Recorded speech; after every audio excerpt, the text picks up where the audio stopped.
Good day, beautiful souls. Welcome back to my channel. I am the Soul Leader. So this is a really quick message from one of my favorite parts of the Bible, which is Ephesians. Ephesians 4. We will be reading from well, not we.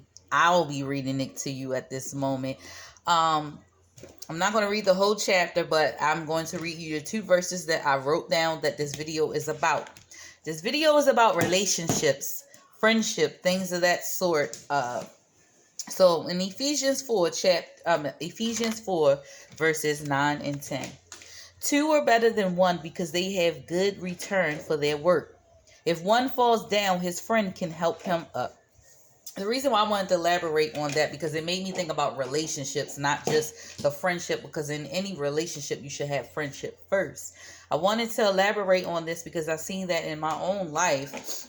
When I paid attention to the times when two were supposed to come together, but one was lacking and the other one never would pull the other one up. Or one was always doing all the work while the other one didn't do much. I've noticed this in my own relationships. I've noticed it in other people's relationships.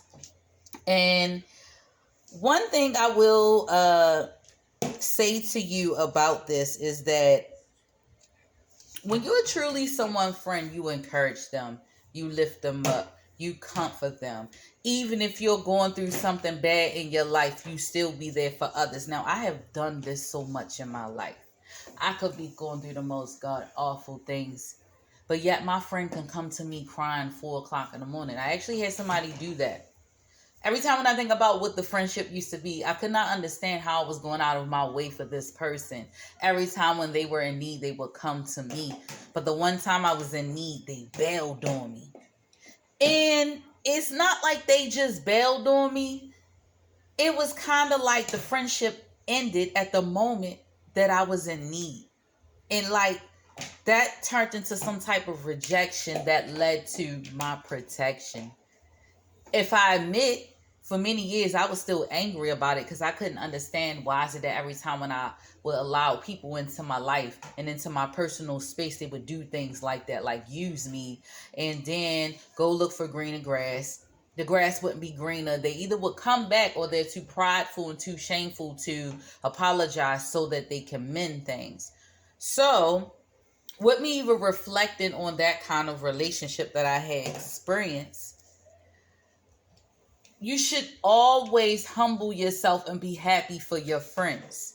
Your friend could, life might be going a little better than yours, but you should not get sour because your friend life is going better than yours. That's kind of like being a crab in a bucket. Oh, you cannot do better than me. You got to change your mentality.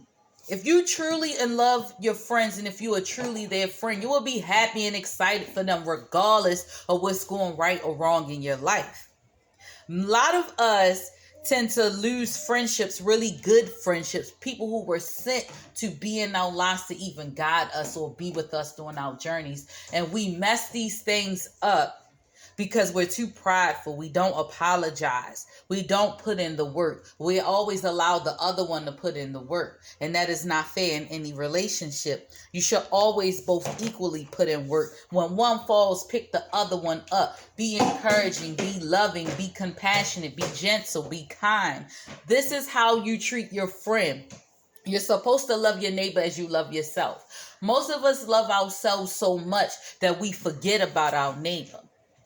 Now, you're loving in the wrong way. Yes, you're supposed to love yourself, but you're not supposed to be self-centered. When the Lord says love yourself if you would love your neighbor, the same way that you would put a lot of effort into your looks is the same way as if you know your friend is being very self-conscious. Don't lie to them. Don't lie to them, but really pick them up. Let them know how beautiful they are, and not just because they are your friend. Tell them the truth.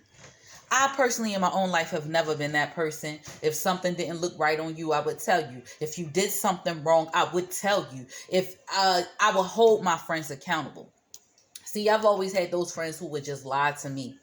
But I've experienced times in friendships where I've had a friend who behind my back, who was jealous, who deep in their heart felt as though physically they looked better than me. They never told me, but when I heard those words come out their mouth or how they really felt about me, it said so much about who they are as a person.